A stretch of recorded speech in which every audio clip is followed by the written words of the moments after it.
ভাইয়ের আমি বলেছিলাম যে একদল খেয়ে গিয়েছে আর একদল খাওয়ার জন্য রেডি হয়ে আছে। তো এখানে কি আমি কোনো দলের নাম বলেছি? রিসেন্ট আলোচনার ভিডিওর পেছনে 6 বছর আগের অডিও জুড়ে দেওয়া, এটাকে বাংলায় বলে প্রতারণা।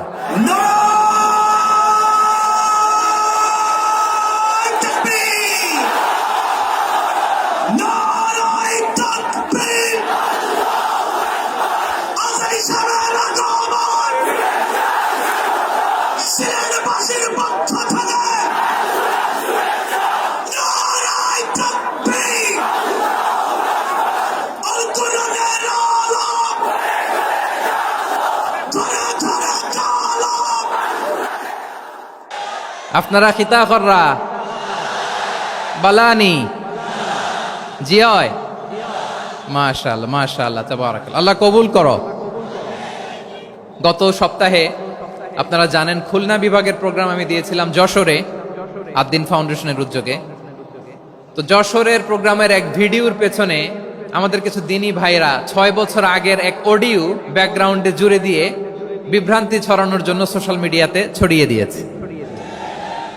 তো তাদের প্রতিও আমাদের কোনো রাগ নাই, ক্ষোভ নাই। তারা হয়তো দিনই তাকাদা থেকেই করেছে, কিন্তু তারা হয়তো বুঝতে পারে নাই এই যে রিসেন্ট আলোচনার ভিডিওর পেছনে 6 বছর আগের অডিও জুড়ে দেওয়া, এটাকে বাংলায় বলে প্রতারণা।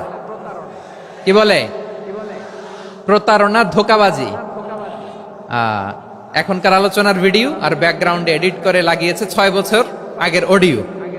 এটারে প্রতারণা বলে, ধোঁকাবাজি বলে। আর বিশ্বনবী বলেন, মান গশানা ফালাইসা মিন্না, the person who deceives us he is not among us. যে আমাদেরকে ধোঁকা দেয় সে আমাদের অন্তর্ভুক্ত নয়। তো বিশ্বনবীর এই হাদিস তারা মনে রাখে না। তো এজন্য শুধু বিশ্বনবীর প্রতি সাল্লাল্লাহু আলাইহি ওয়াসাল্লামের প্রতি সেরেফ ভালোবাসা আপনাকে বাঁচাতে পারবে না যদি বিশ্বনবীর আদর্শ আপনি গ্রহণ না করেন। তার জলজান্ত প্রমাণ, আবু তালেব বিশ্বনবীকে অনেক ভালোবেসেছেন আলাইহিস সালাতু ওয়াসসালাম। পলিটিক্যাল শেল্টার, ফিনান্সিয়াল শেল্টার, সব ধরনের শেল্টার তিনি দিয়েছেন, কিন্তু বিশ্বনবীর আদর্শ মানেন নাই। মুক্তি মিলবে? হ্যাঁ, আওয়াজ করে বলেন, আবু তালেবের কি মুক্তি মিলবে? তাহলে সেরেফ ভালোবাসা আপনাকে বাঁচাতে পারবে। ভালোবাসার পাশাপাশি বিশ্বনবীর আদর্শকে মেনে নেওয়ার দরকার আছে না নাই? তো যারা এই সমস্ত কাজ করেন আমাদের ভাইয়েরা, তাদের জন্য আল্লাহ তাআলার কাছে আমরা হেদায়েতের দোয়া করি। আবার আমি দেখেছি আমার গত সপ্তাহের যশোরের আলোচনার একটা লাইনকে কেন্দ্র করে আমাদের অনেক রাজনীতিবিদ বন্ধুরা অনেক ক্ষুব্ধ প্রতিক্রিয়া দেখাচ্ছেন। ওই কথাকে নিজেদের গায়ে টেনে, নিজেদের গায়ে মেখে ওনারা ক্ষুব্ধ হয়েছেন। প্রিয় ভাইয়েরা, আমি বলেছিলাম যে একদল খেয়ে গিয়েছে আর একদল খাওয়ার জন্য রেডি হয়ে আছে। তো এখানে কি আমি কোনো দলের নাম বলেছি? বাংলাদেশে 48টা প্রায় নিবন্ধিত রাজনৈতিক দল, কোন দলের নাম আমি বলিনি। কথাটাকে আমি জেনারেল রেখেছি। দায়ীদের বৈশিষ্ট্যই এটা, দায়ীরা জেনারেলি কথা বলে, যার যেই মেসেজ নেয়ার তারা সেখান থেকে নিয়ে নেয়।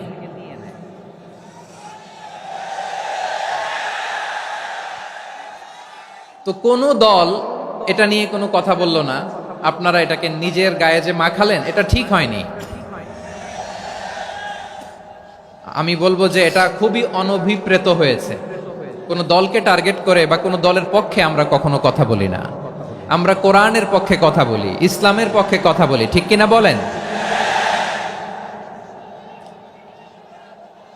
সো একটা জেনারেল কথাকে যদি আমার রাজনীতিবিদ বন্ধুরা নিজেদের গায়ে মাখেন, ক্ষুব্ধ প্রতিক্রিয়া জানান, এতে করে সাধারণ জনগণের কাছে একটা নেগেটিভ মেসেজ যাবে ওনাদের ব্যাপারে। এটা হোক আমরা চাই না।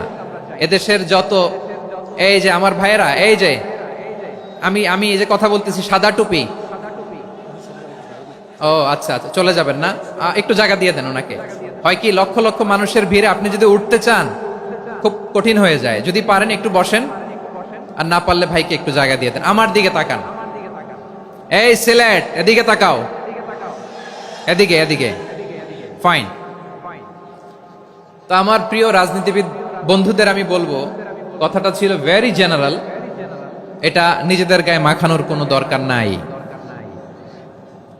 আমরা এই যে এক্সিস্টিং যে রাজনৈতিক চর্চা, এটা থেকে আমরা বেরিয়ে আসতে চাই।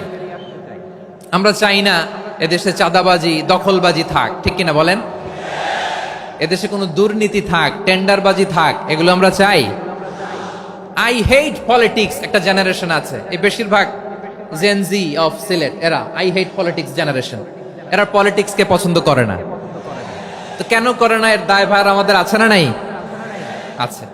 এবং আমরা দেখেছি ক্ষমতার পালাবদল যখন হয়, এক সরকার যায় আরেক সরকার আসে, তখন দুর্নীতির ফিরিস্তি আমরা জানতে পারি, এর আগে জানতে পারি না। প্রতিটা দলের ভেতরেই আমরা এই বাজে চর্চাটা দেখেছি।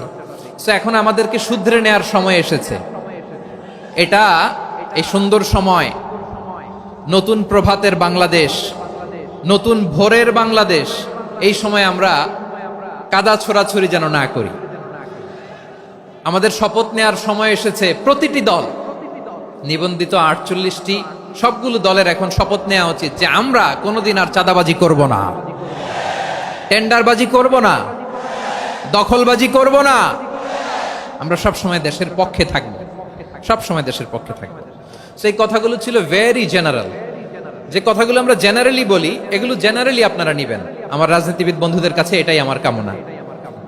আর এই জাতীয় বার্তা যখন আমরা দেই, তখন যদি আপনি বলেন যে পারলে রাজনীতিতে আসেন, পারলে দল করে দেখান, এটা হইল? আমি কি এরকম কোনো কথা বলেছি? না। আমি একজন মুফাসসিরে কোরআন, আমি একজন আলেম, এর বাইরেও আমার সবচেয়ে বড় পরিচয় আম আ সিটিজেন অফ বাংলাদেশ। আমি বাংলাদেশের একজন সাধারণ নাগরিক। আমার দেশের যে কোনো সমস্যা, যে কোনো ইনকনসিস্টেন্সি, অসঙ্গতি নিয়ে মত প্রকাশের স্বাধীনতা আমার আছে না নাই?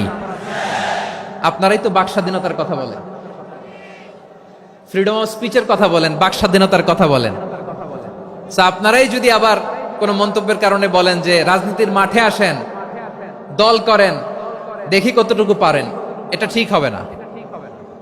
তাই প্রিয় ভাইয়ের, আসুন আমরা দল মত নির্বিশেষে কাঁধে কাঁধ মিলিয়ে সোনার বাংলাদেশ গড়ি, দুর্নীতি মুক্ত বাংলাদেশ গড়ি, যে বাংলাদেশের জন্য রক্ত দিয়েছে আবু সাইদ, যে নতুন ভোরের বাংলাদেশের জন্য রক্ত দিয়েছে মুগ্ধরা, যে নতুন বাংলাদেশের জন্য রক্ত ঝরিয়েছে 24-এর যে গণ অভ্যুত্থানের প্রত্যেকটি শহীদের আওয়াজ করে বলেন ঠিক কিনা? আল্লাহ তাআলা আমার দেশকে তুমি নিরাপদ করো, শান্তিময় করো। আমরা যেন স্বাধীন সার্বভৌম বাংলাদেশে মাথা উঁচু করে বিশ্ব দরবারে দাঁড়াতে পারি। আল্লাহ তুমি তৌফিক দান করো। আওয়াজ করে সবাই পড়ে আমিন।